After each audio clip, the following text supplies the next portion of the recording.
Saludos a todos, bienvenidos a este diplomado internacional de diseño, instalación y mantenimiento de bombas contra incendios en lo que respecta a la clase que me toca dictarles con respecto a las bombas contra incendio para edificios de gran altura.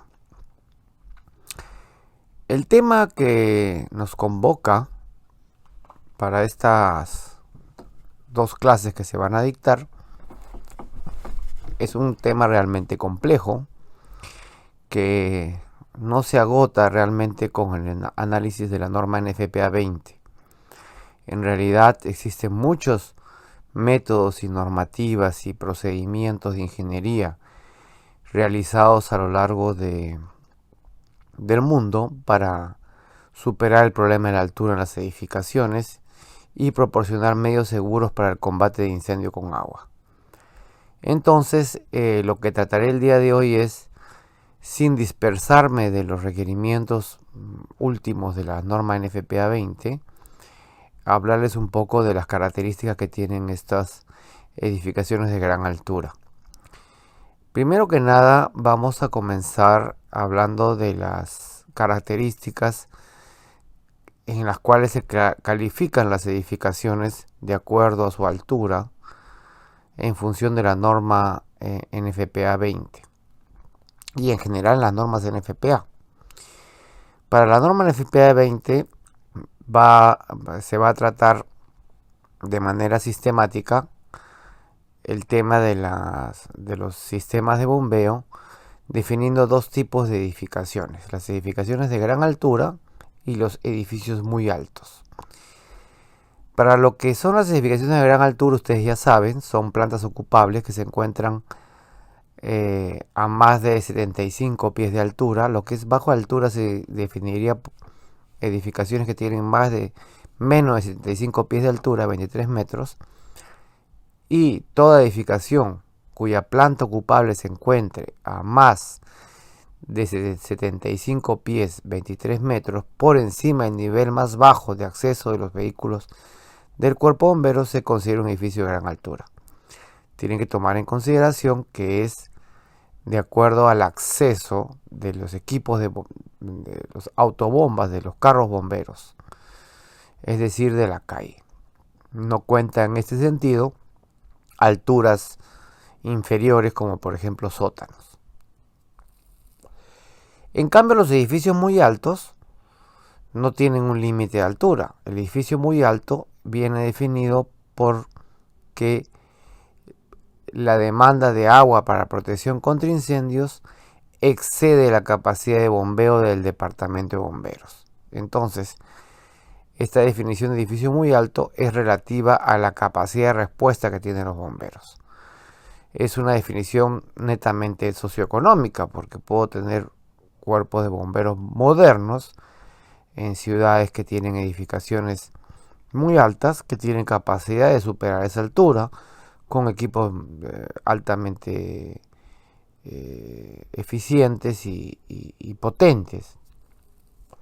O puedo tener equipos de bomberos rudimentarios o con poca capacidad de bombeo, que a una menor altura no podrían lograr lo que pueden lograrse con la capacidad de equipos de bombeo de alta capacidad de bombeo.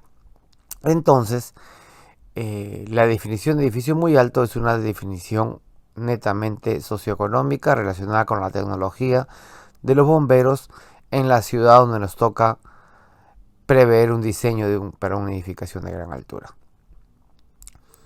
Tenemos en la experiencia incendios en edificios muy altos. Voy a mencionar únicamente 3, aunque existen muchos más. El caso de Joelma, Brasil, en el año 74. Pueden ver los chorros de los bomberos cómo fueron incapaces de poder extinguir o atacar este incendio. Prácticamente este incendio se apagó porque se agotó el combustible. Lo mismo pasó en Greenfield Tower, en esta edificación, crecimiento vertiginoso del fuego a través de la fachada. Y el caso excepcional del World Trade Center en el año 2001, donde ya sabemos pues que este tipo de edificación se vino abajo pues por un daño estructural importante que se provocó por efectos del calentamiento del acero. En todos ellos son catalogados como edificios muy altos. El reto en el combate de incendios en edificios de altura viene dado por la columna o la altura dinámica total. Una edificación de 30 metros de altura tendría una altura dinámica de 45 psi únicamente. Una edificación de 60 metros de altura tendría unos 85 psi de altura dinámica total que vencer. A 120 metros ya estamos con 175 psi de altura dinámica total. 240 metros de altura ya son 350 psi, lo cual supera ciertos límites de capacidad de bombeo, limitaciones que existen sobre la presión de trabajo de los componentes. Y a partir de 360 metros ya estamos hablando de 500 psi de altura dinámica total. Entonces fíjense ustedes cómo el reto de la altura es vencido, tiene que ser vencido con presiones muy altas. Acá les dejo una tabla con las edificaciones más altas del mundo en la actualidad. Tenemos a la cabeza al Burj Khalifa en Dubái, que tiene 828 metros de altura oficial, con la antena 830 metros, son 585 metros hasta el último piso, que son 163 pisos. Acá ustedes pueden ver cuál es la altura dinámica total, ya saben calcularla. Podríamos decir que es 1.42 psi por metro. Estamos hablando de que para vencer esta altura multiplican por 1.42 y obtienen PSI mucho mayor a los 1000 PSI para poder vencer esta altura, lo que haría imposible bombear agua desde la base del edificio. Acá tenemos el segundo, que es el Shanghai Tower, 632 metros a la antena. Bueno, vamos a ver el último piso, es 583 metros, 128 pisos. Y sigue Arabia Saudita, China, Estados Unidos. En esta lista vamos a ver si hay algo de Latinoamérica. Como vemos acá son puros países del primer mundo, ¿no? Nueva York, China,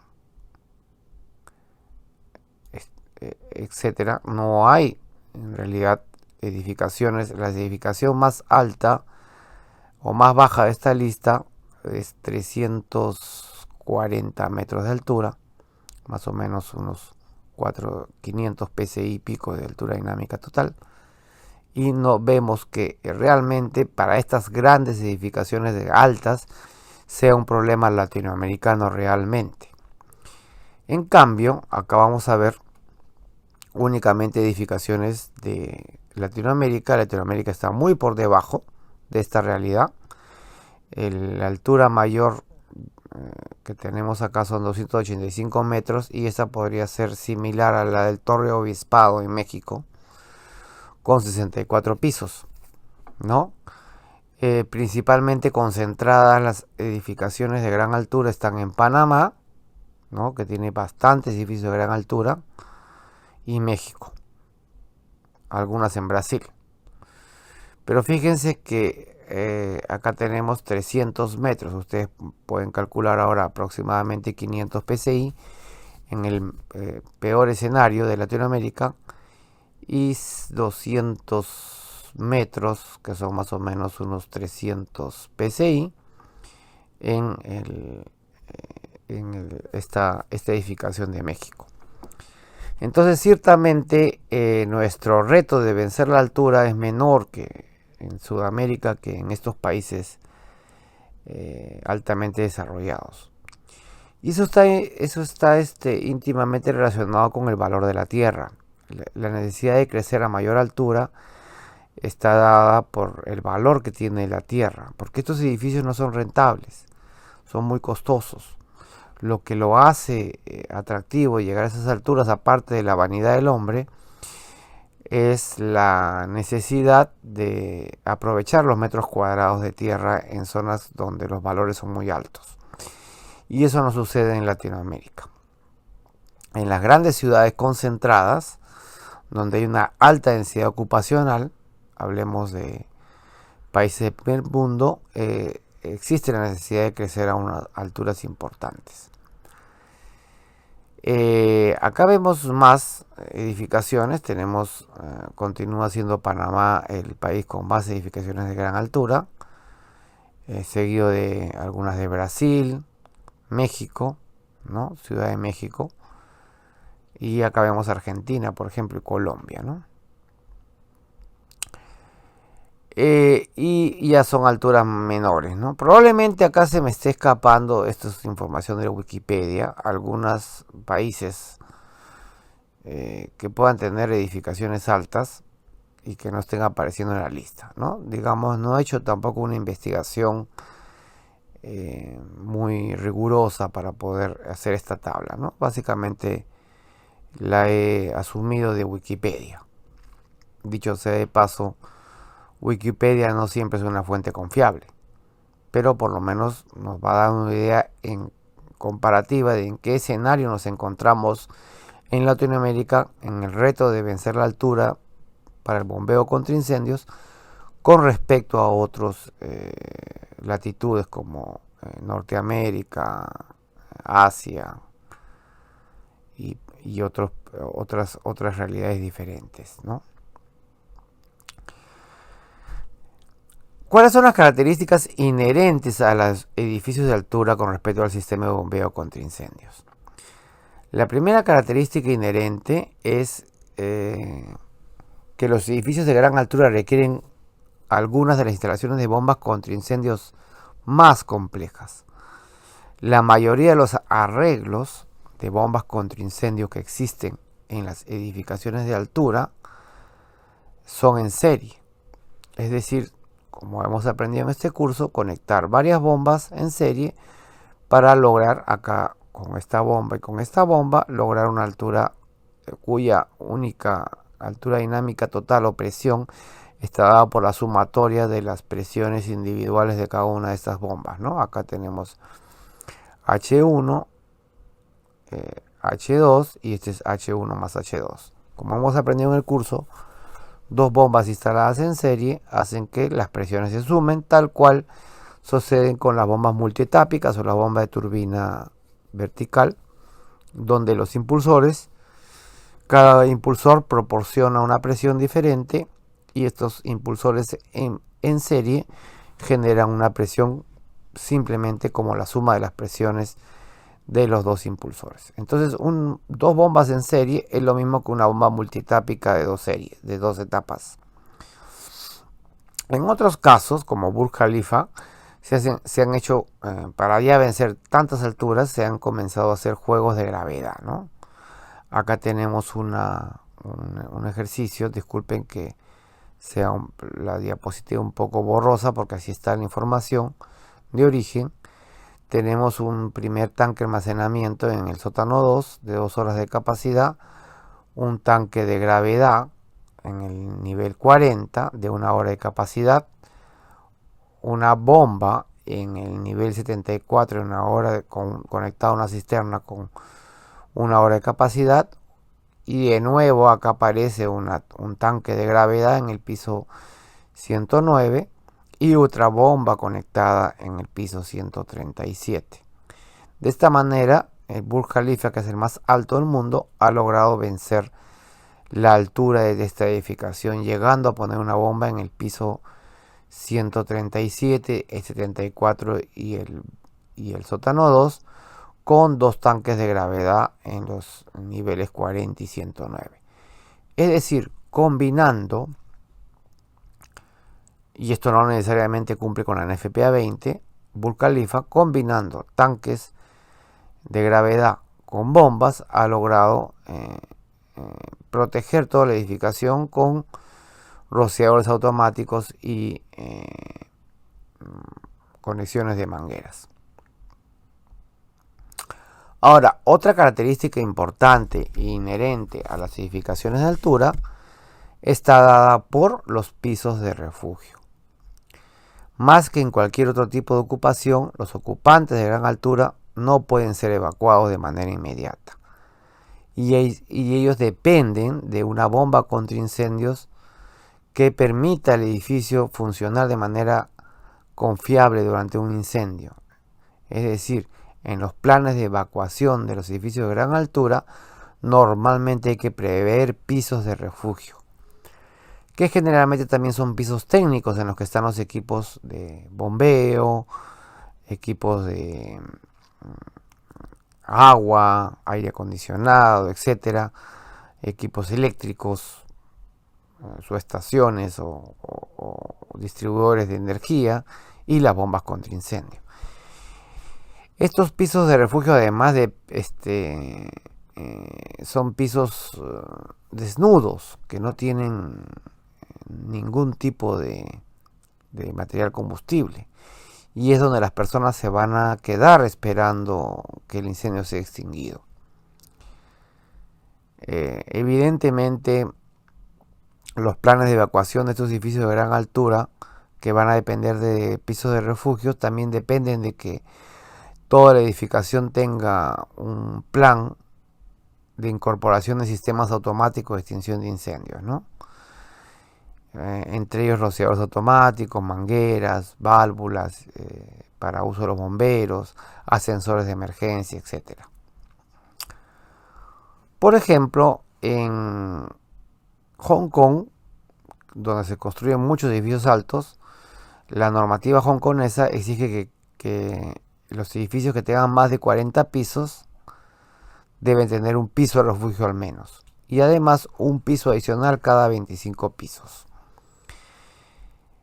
Este piso, como vemos acá, es un piso abierto de estructura desnuda, totalmente limpio, sin ningún tipo de material combustible, ¿no? Y totalmente ventilado.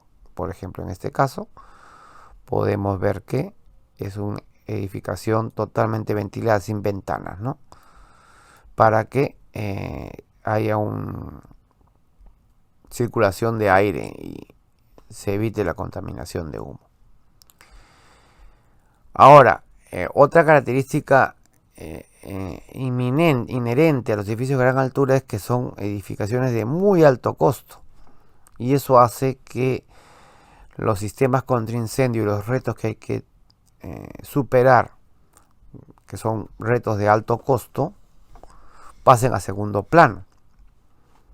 Es decir, la prioridad sobre la inversión está dada por el valor de la estructura. Estas son ciudades que tienen dentro mucho equipamiento, ciudades con tiendas comerciales, con bastante equipamiento y de alto costo. Eso hace que sea más fácil prever una alta tecnología para el desarrollo de los sistemas de protección contra incendios. Hay menor reticencia a ahorrar costos, por ejemplo. Se necesita acceso directo para control de la bomba contra incendio durante las operaciones de lucha. Eso vamos a ver que la NFPA 20 lo tiene claramente estipulado, el acceso de los bomberos y el personal de emergencia a los cuartos de bombas. Otra característica es que la carga de fuego es muy significativa, ¿no? Y en estos edificios de gran altura hay gran cantidad de material combustible. Para los edificios que superan los 300 pies, 90 metros de altura, las operaciones de los bomberos normalmente, ni siquiera en las ciudades más modernas del mundo, pueden ser extinguidos con equipamiento de los bomberos. Es decir, a partir de 90 metros de altura prácticamente no existe tecnología, ¿no? 390 metros de altura, estamos hablando de más o menos 190 por 1.4, 150 psi. Ya no existe tecnología capaz de suministrar agua a través de siamesas o equipos de bombeo. Es decir, a partir de esta altura, normalmente el combate de incendios va a depender exclusivamente de bombas contra incendio del edificio. Los bomberos ya no pueden hacer nada en edificaciones que tengan más de 90 metros de altura. Estamos hablando de aproximadamente 30 pisos. ¿Ok? Por lo menos con presiones altas, ¿no? Presiones bajas pueden llegar tal vez, ¿no? Normalmente las bombas contra incendio de los autobombas llegan a 200, en las más modernas, a 250 PSI, quizás algunos casos 300 PSI, aunque vamos a ver los límites máximos de las tuberías y de los equipamientos, que también son otra limitación que tienen estos sistemas. Ahora, a partir de 500 pies de altura, ya puede ser poco práctico evacuar a los ocupantes. Y en ese caso, la estrategia de evacuación se basa en proteger a los ocupantes en el lugar, que no evacúen, únicamente que lleguen al piso refugio que comenté en la diapositiva anterior. Esta parte se la voy a dejar como lectura obligatoria que ustedes tienen que leer como parte de las evaluaciones que se van a realizar durante estas lecciones. Esto lo he puesto en azul porque no lo voy a exponer, sino que ustedes lo tienen que leer.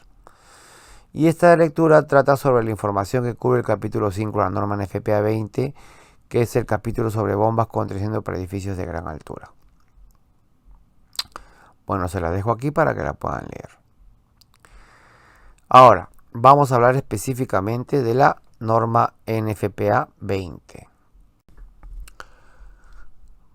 Bueno, de acuerdo a la norma NFPA 20, con respecto a los requerimientos para edificios de gran altura, el primer punto que trata este capítulo es el acceso a los equipos y tanques de suministro de agua.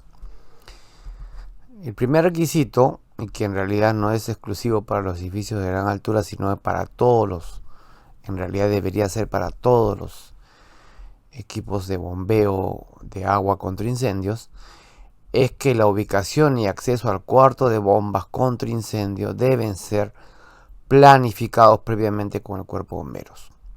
Es decir, en realidad siempre debe haber una comunicación permanente durante el desarrollo del proyecto para que los bomberos tengan conocimiento e incluso tengan mapeado dentro de sus planes de contingencia la ubicación de ese cuarto de bombas. Eso es lo que debería suceder.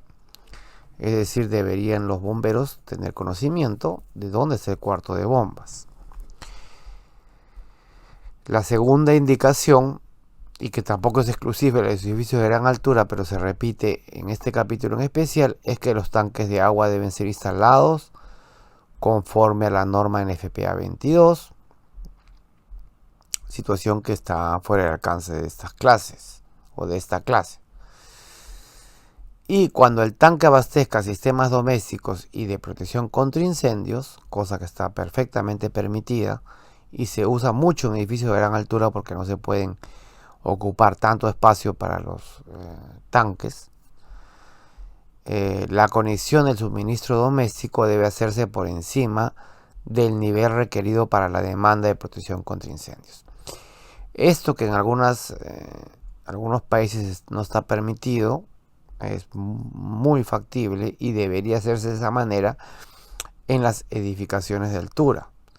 Acá vemos un gráfico donde tenemos la conexión de succión de una bomba de agua y la conexión de succión de una bomba contra incendios con alturas diferentes, únicamente con el propósito que esta reserva de agua superior sea para consumo doméstico y nunca se pueda tomar el agua inferior porque es exclusivamente para uso de incendios.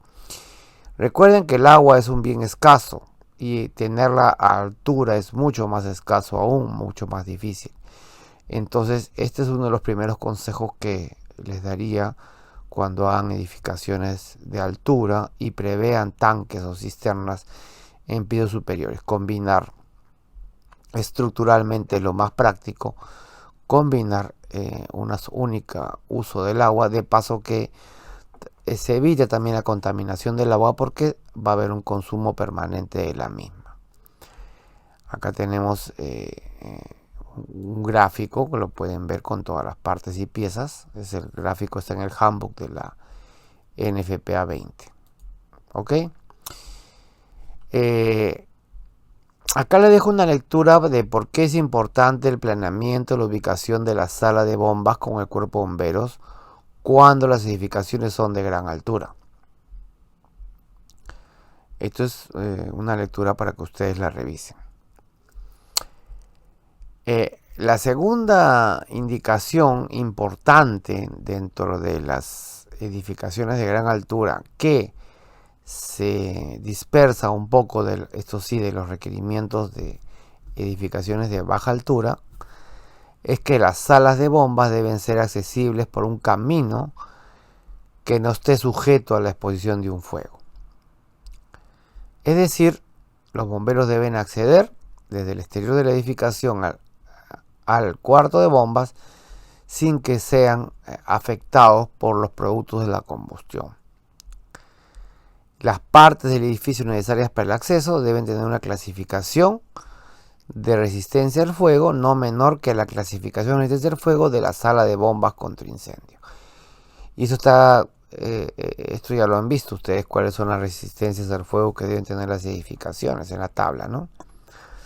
No se requerirá un acceso protegido a la sala de bombas, es una excepción, cuando la bomba contra incendios esté separada del resto de la edificación por una construcción con clasificación contra incendios equivalente a la sala de bombas.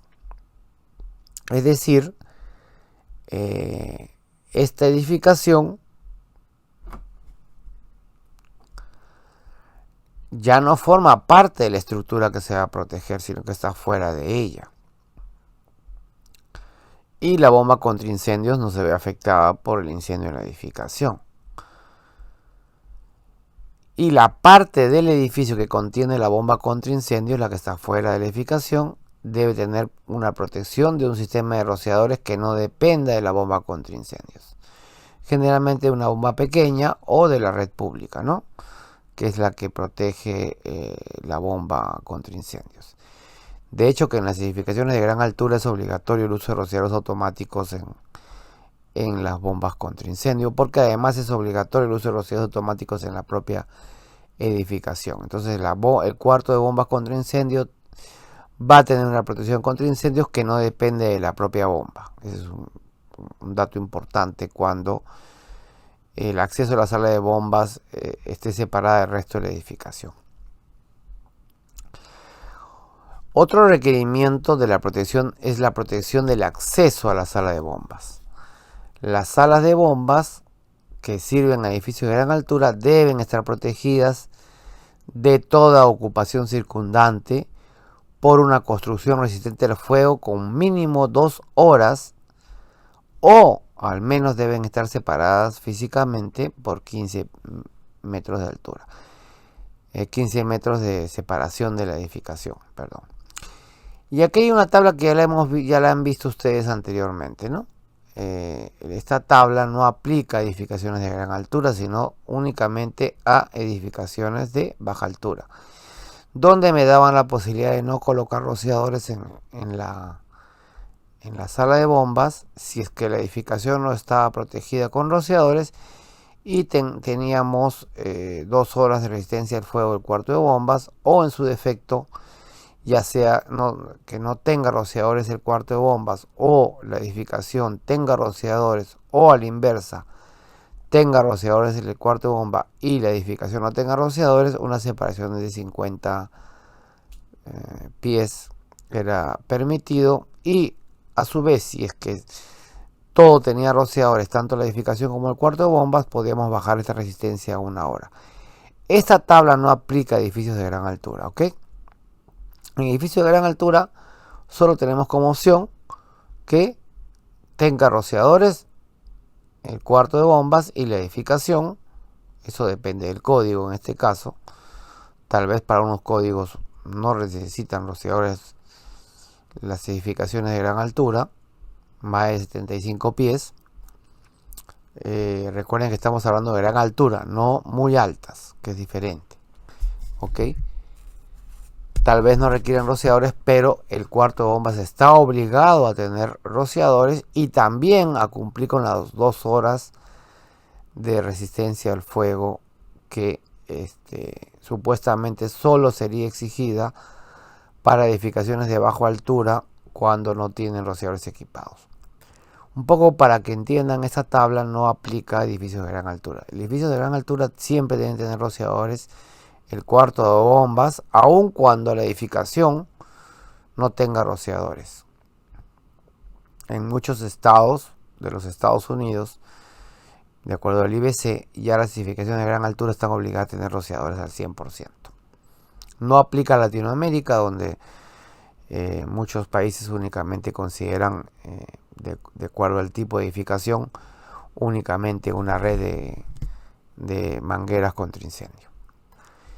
Y un dato muy importante es la resistencia al fuego del cuarto de bombas, desde la propia puerta cortafuego y toda la edificación. Ahora, otra gran dificultad que existe con las edificaciones de gran altura es el tema de la prueba, ¿no?, de la bomba. Donde el suministro de agua a una bomba con incendio sea un tanque, debe requerirse un medidor de caudal, ¿no? O un cabezal de prueba cuya descarga de retorno se efectúe dentro del tanque, con una o más boquillas calibradas dispuestas para la colocación de un indicador de presión que determine la presión del pitot. Puede ser también el medidor de caudal tipo Venturi, ¿no? O, por ejemplo, un pitot-less, ¿no? Este caso también es aplicable a edificaciones de gran altura, ¿no? Si no vamos a poner un medidor de caudal tipo Venturi, podemos usar un pitot-less, que es a diferencia de sostener un tubo pitot con una manguera, que no se puede hacer en una edificación de gran altura. En este caso se pone en estos espacios reducidos un medidor de caudal tipo pitot, ¿no?, que lo vemos en este gráfico, ¿no? Estos caudalímetros son instalados de forma permanente y las boquillas son calibradas con un punto de conexión fijo para evitar ese problema, ¿no? Acá tenemos el gráfico. Ahora, otro tema muy complicado, que ya lo hemos conversado en las clases de motores eléctricos, es la energía auxiliar para la bomba eléctrica o su respaldo. Esto está regulado en la norma NFPA 110. En edificios de gran altura donde se utilicen bombas contra incendio impulsadas por motores, debe proveerse una fuente de energía de emergencia confiable, que ya la hemos definido en las clases anteriores, o debe haber una bomba contra incendios de respaldo. Si la energía no es confiable, se puede alternar una segunda fuente de un sistema de energía de reserva y de emergencia. Cuando se complica el sistema de energía de emergencia, una segunda una segunda bomba contra incendios de respaldo, por ejemplo una bomba diésel, podría ser obligatorio. Pero es un mito que ya lo hemos conversado, ya se ha conversado varias veces, que siempre tengan que haber 2 bombas contra incendio, una de respaldo de otra. Digamos que esa sería la última opción después de que han fallado las otras opciones, ¿no?, que son proveer una fuente de energía confiable o prever un sistema de emergencia y de reserva de energía. En edificaciones muy altas, en cambio, muy altas, probablemente una solución más práctica sea poner 2 bombas, ¿no? Y eso lo vamos a ver dentro de un rato, porque para edificios de gran altura, cuando superan la capacidad de bombeo del cuerpo de bomberos, lo más práctico, en vez de tener que llevar mucha energía a un piso alto, protegida contra el fuego, etcétera, podría resultar más práctico tener 2 bombas, ¿no? una bomba eléctrica y una bomba diésel, por ejemplo. O no sé si dos bombas diésel o dos bombas eléctricas. Dos eléctricas conectadas a dos fuentes diferentes, no lo sé. Pero normalmente lo que se estila es tener una bomba diésel y una bomba eléctrica. Una bomba impulsada por motor diésel y otra bomba impulsada por motor eléctrico.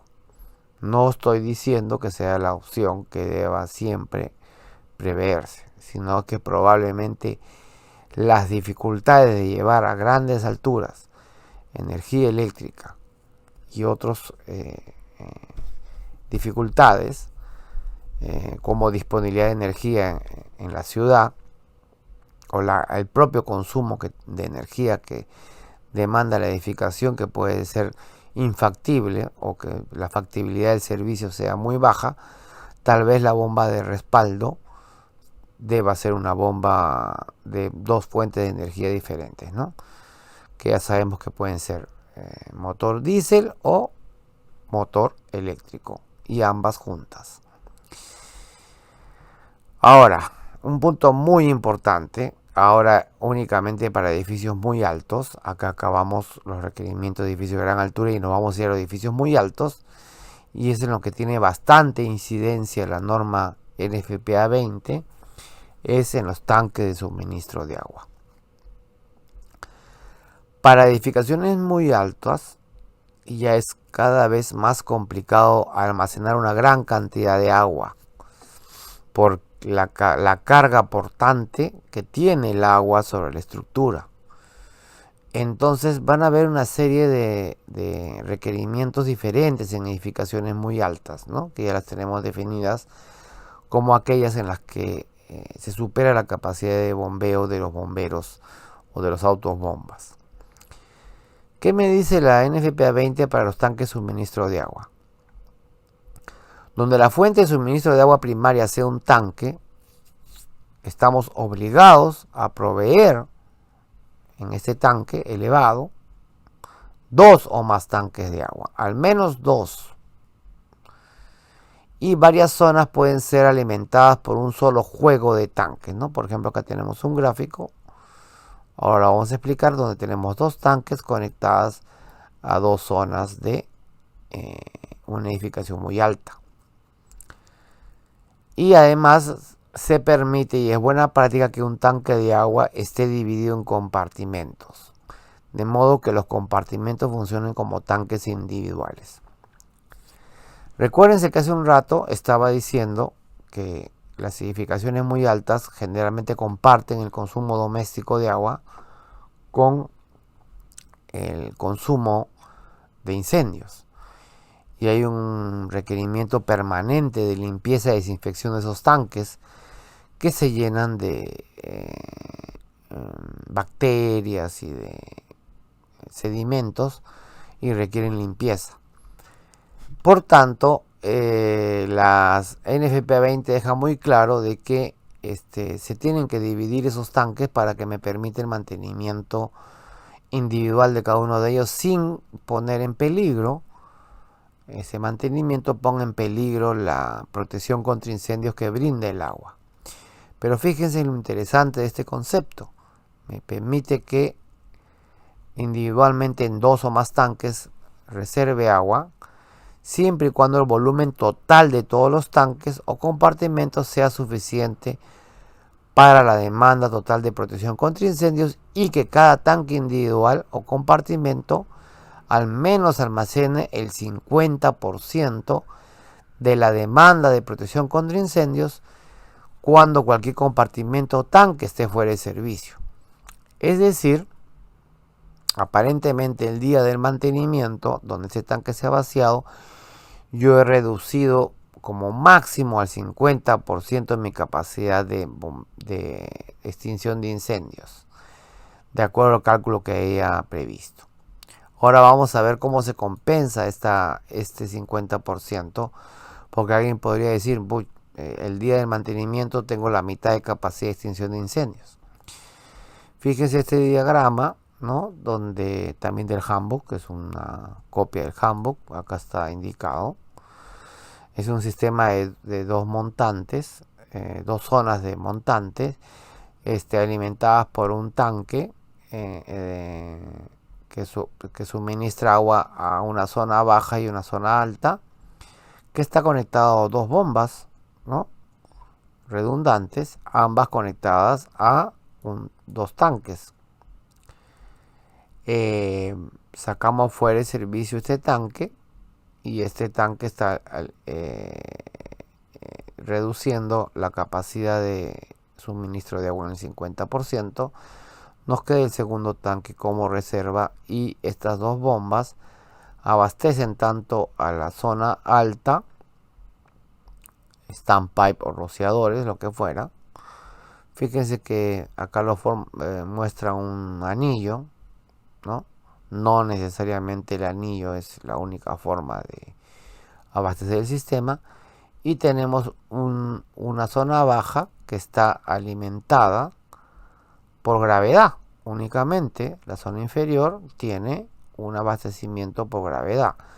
Las bombas contra incendio no están abasteciendo la zona baja, porque esta no necesita bomba, ya que está recibiendo agua por caída de presión por gravedad.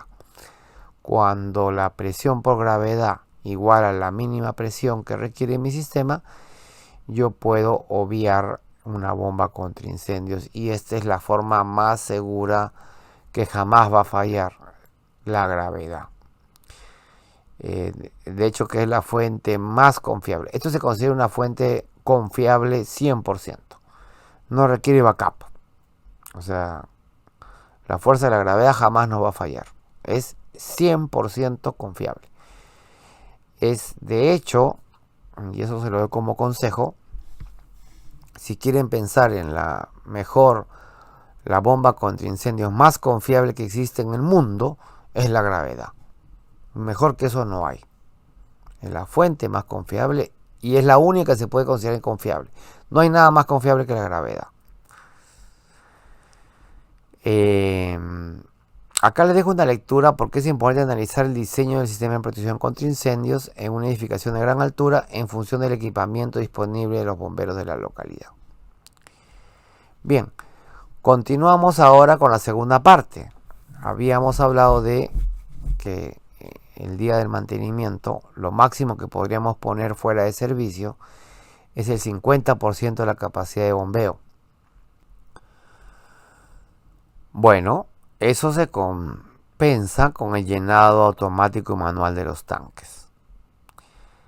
La norma NFPA 20, para poder permitir este sistema mixto de suministro de agua para consumo doméstico y además para agua contra incendio que requiera o permita la limpieza o mantenimiento de los tanques, me va a exigir un sistema muy complejo de llenado automático y manual de los tanques. Para eso se deben proveer válvulas de llenado automático para cada uno de los tanques o compartimentos de tanques. Debe proveerse una válvula de llenado manual para cada uno de los tanques y compartimentos de tanques. Cada una de las válvulas debe ser de un tamaño apropiado y dispuesto de modo que abastezca de manera independiente de la demanda para protección contra incendios del sistema. Y esta es la base de todo el concepto de partir en dos. Porque me está diciendo que la válvula que recarga al medio tanque que se ha quedado protegiendo los incendios debe tener el caudal de la demanda de mi bomba contra incendios, que esté dispuesta para abastecer de manera permanente el otro 50% de agua que estuvo fuera de servicio porque se vació. Es decir, por darlo de una manera, si mi bomba es de 500 galones por minuto, a 200 psi, 150 psi, no lo sé, mi capacidad de llenado de este tanque debe ser exactamente 500 galones por minuto, bueno, a una presión baja, ¿no? 7, 5 psi. Es decir, el tanque se debe llenar a la velocidad con que el agua que le está faltando en el momento del mantenimiento. Otros requerimientos tienen que ver, bueno, eso permite pues que yo pueda tener mi capacidad realmente del 100%, porque el día del incendio este nivel va a bajar a una tasa, por ejemplo, de 500 galones por minuto, pero se va a llenar a una tasa de 500 galones por minuto, ¿sí? Hasta el 100%. No necesito llenar más del 100%, ¿no? El 100% es mi máxima demanda de mi sistema, y de eso no vamos a hablar porque la demanda va a depender de los códigos, de los sistemas que se están protegiendo, de la autoridad competente, de la normativa, etcétera, ¿no? No vamos a hablar mucho de cuál es la demanda, eso ya es parte de todo un análisis aparte que tiene que ver con la NFPA 13, 14 y otras normas locales o códigos locales. De hecho que hay bastante diferencia incluso entre ciudades en Estados Unidos, ¿no? Con respecto al caudal que debe suministrarse y la presión que se debe suministrar a un sistema de bombeo contra incendio de acuerdo a la edificación o montantes o rociadores o lo que hubiera. Otro requerimiento es que la combinación de válvulas de recarga automática y manual para cada tanque o compartimento debe tener su propia conexión a cualquiera de los siguientes métodos de llenado. Primero, se puede llenar de una fuente de agua doméstica con el caudal y presión adecuada para cumplir con el requisito. Esto funciona, por ejemplo, cuando no tenemos un sistema combinado de agua para consumo doméstico y de incendios, sino que en el nivel más alto tenemos una reserva doméstica separada de la reserva de incendios, cosa que es poco común, pero también se puede dar el caso. Entonces lo que pasaría en ese caso es que ustedes tendrían que diseñar esto para que en caso se vacíe este tanque exista un llenado automático que transfiere el agua de la cisterna de agua doméstica a el sistema contra incendios y que tenga al menos la capacidad que demanda el sistema contra incendios. Normalmente en estas grandes edificaciones, eso lo saben los hidrosanitarios, la demanda de agua para consumo doméstico es mayor que la demanda de agua para consumo de incendios. Entonces siempre los tanques de agua, por lo menos voy a hablar del Perú, en estas grandes edificaciones por la cantidad de personas que albergan, estamos hablando de miles y decenas de miles de personas, va a superar la demanda de agua para este consumo doméstico, va a superar la demanda del incendio. Entonces generalmente los tanques de uso doméstico son más grandes o las reservas son más grandes, por lo que no es nada complicado usar la fuente de agua doméstica para cumplir el requisito de abastecer en caso de incendios al tanque. No hablo de abastecer al incendio, sino al tanque que está extinguiendo el incendio. La segunda opción es a través del sistema contra incendios perteneciente a una zona inferior. Si el sistema, estamos hablando de un tanque elevado que está en un piso intermedio, una opción que también pueden prever ustedes es llenar ese tanque con el sistema inferior que no está siendo afectado por el fuego y que está protegiendo una zona inferior que no está afectada por el incendio. Entonces ahí en ese caso lo que se activa automáticamente cuando comienza a vaciar el tanque, el 50% de lo que estamos hablando, es la bomba contra incendios que actúa como una llenadora de agua al tanque que está apagando el incendio, que está conectado a la bomba que apaga el incendio. Por supuesto que la bomba contra incendios de la parte inferior tiene que tener la misma capacidad que la bomba contra incendios que está apagando el incendio. De nuevo, en el ejemplo de 500 galones por minuto, sería una bomba de 500 galones por minuto llenando un tanque a una tasa de 500 galones por minuto, con una presión muy baja porque es solamente para el llenado. De hecho, que eso ustedes lo pueden calcular usando la fórmula de 29.84 veces el diámetro al cuadrado por la raíz de la presión, y realmente no es nada complicado. Con una presión de menos de 10 psi llenar el tanque a una tasa igual a 500 galones por minuto, por ejemplo. Otra forma es bombeo directo desde una bomba de recarga específica para recargar el tanque Sería un poco como redundante tener una bomba de recarga, pero esta bomba podría estar conectada, por ejemplo, directamente a la red pública y suministrando desde la red pública el agua que está faltando para apagar el incendio. Lo que le daría una ventaja porque tendríamos una fuente infinita de agua. Es decir, todo el agua de la calle, de la red pública, del acueducto, nos serviría incluso para superar ese 50% que nos falta. La otra opción es alimentar por gravedad desde un tanque ubicado en una zona superior. Es decir, alimentar ese tanque con la gravedad de un piso superior. Esto, recuerden que todo eso trabaja con una boya, ¿no? Flotadora.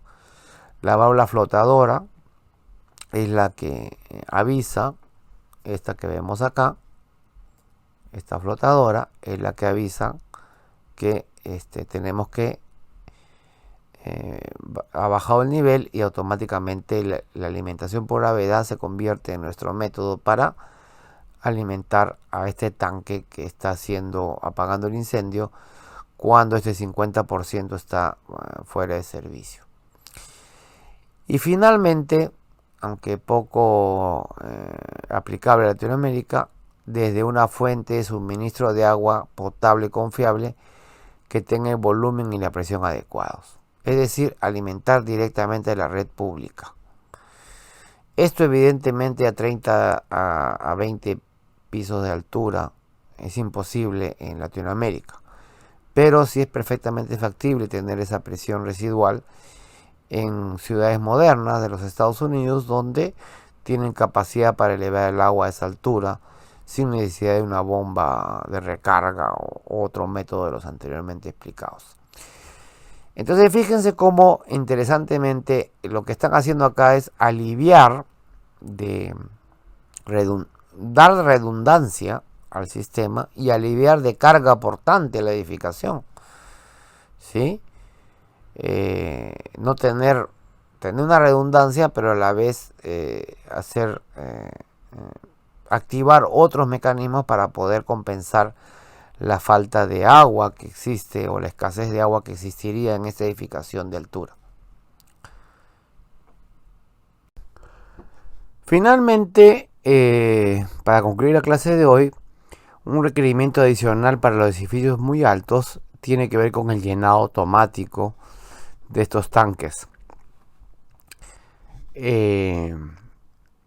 Así como estamos aliviando la estructura de exceso de carga y permitir un mantenimiento adecuado de sistemas de tanques mixtos para consumo doméstico y consumo de incendios, o incluso para la limpieza de los tanques de incendio, que también pueden generar puntos de contaminación de agua. La norma NFPA 20 para edificaciones muy altas me va a pedir un llenado automático y manual de los tanques, de manera tal que cada conexión de llenado deba realizarse como primer requisito desde una montante diferente, es decir, tener redundancia de donde proviene el agua para compensar el consumo que se está dando en caso de incendio. Los diferentes conexiones deben disponerse de modo que la tasa de llenado del tanque siempre se mantenga, es decir, el caudal del riesgo de la edificación, estos 500 galones por minuto que puse en el ejemplo, aunque pueden ser 750 o pueden ser 1000, no lo sé. Normalmente están alrededor de 750, ¿ok? Raramente llegan a 1000 galones por minuto las edificaciones de gran altura. Recuerden ustedes que edificios muy altos generalmente son viviendas, oficinas, hoteles. ¿Y que son en común todos ellos? Riesgos bajos, riesgos ligeros. Entonces la demanda del sistema de rociadores siempre va a ser muy baja. Lo que realmente hace consumir más agua es los requerimientos de la NFPA 14, que no necesariamente se respetan en todas partes. Son tasas de 500 a 750 galones por minuto, pueden llegar a 1000 incluso. caudales que son muy difíciles de lograr en edificaciones de gran altura. El segundo requerimiento es que las diferentes conexiones deben disponerse de modo que la tasa de llenado se mantenga incluso con la falla de cualquier válvula, tubería o bomba. Las conexiones de llenado deben ser interconectadas, es decir, están conectadas, son redundantes, y cuando las válvulas de llenado están conectadas a diferentes zonas, se deben instalar válvulas de retención para que obviamente cada conexión actúe de manera independiente y no haya flujo cruzado entre ellas, ¿no? Válvula check. Todas esas válvulas check deben tener válvulas de aislamiento entre cada conexión, y también deben proveerse válvulas de aislamiento en ambos lados de esta, todas las válvulas de check deben tener dos válvulas de control, una a cada lado, y eso es un requerimiento en general de cualquier válvula check que abastece de dos fuentes de agua cruzadas. La única que está exceptuada de las válvulas de control es la siamesa, ¿no? Es un requerimiento general para mantenimiento de válvula check. Y deben instalarse válvulas de control o de aislamiento entre cada conexión. Cuando al menos una de las válvulas del tanque se alimenta desde abajo, el llenado principal debe ser la prioridad, el que viene de abajo. El concepto acá es que mientras más alto, más riesgo, más peligro. Y mientras más bajo, más confianza, menor riesgo. Entonces, la prioridad del llenado la tiene siempre la conexión de abajo. Es la primera que debe actuar. Y cuando las válvulas de llenado estén conectadas a diferentes zonas, se debe permitir que la válvula de aislamiento esté normalmente cerrada para asegurar que el llenado primario sea el primer llenado en operar. En algunos casos van a haber sistemas en los que el llenado de los varios tanques que tiene esa edificación para superar la altura, tanques intermedios, llena varias zonas. Pero se permite que la válvula de aislamiento de cerrado de estos llenados manuales esté normalmente cerrada para asegurar que el llenado primario sea el primer llenado en operar. Acá tenemos un diagrama, ¿no?, donde se puede ver que este tanque que está en medio de una edificación tiene 3 llenados, 2 automáticos con su válvula flotadora. Falla uno, tengo el segundo como de emergencia, siempre con su válvula de control, y tengo un llenado manual, tal cual le especifica la norma. Es decir, en el peor escenario, si fallan estos dos, alguien puede subir y abrir esta válvula de emergencia. Esta válvula de emergencia evidentemente va a descargar libremente agua y va a hacer que podría ser, si es que la demanda del sistema que se está extinguiendo es menor que la que está llenando, que se rebalse este tanque. No importa. En caso de incendio, no importa que se rebalse esta línea, o el operador se tendría que acá quedar controlando que no se rebalse. Pero si se rebalsa, simplemente llega a un drenaje y se va de nuevo, cae por gravedad y se va al desagüe de la instalación. Pero básicamente este es el concepto de redundancia que busca el llenado automático de los tanques. Situación muy particular de los edificios muy altos, que no aplica a edificaciones de edificios de altura, no muy altos sino de altura, o a edificaciones de baja altura, ¿no? O sea, toda una redundancia en cuanto a la tasa de llenado del tanque. Entonces, como hemos visto, primero la velocidad de llenado es importante, que tiene que ser el caudal del sistema contra incendios, y segundo, la redundancia en la alimentación de esta línea con las prioridades y disposiciones que se indican en esta parte de la norma para poder reducir la carga portante o el peso que se le agrega a la edificación con tanques muy grandes. Bien, con eso nos estamos quedando en la clase del día de hoy. Continuamos en la próxima clase analizando el tema de bombas contra incendio en edificios de altura. Muchas gracias por escucharme, nos estaremos viendo en la próxima oportunidad.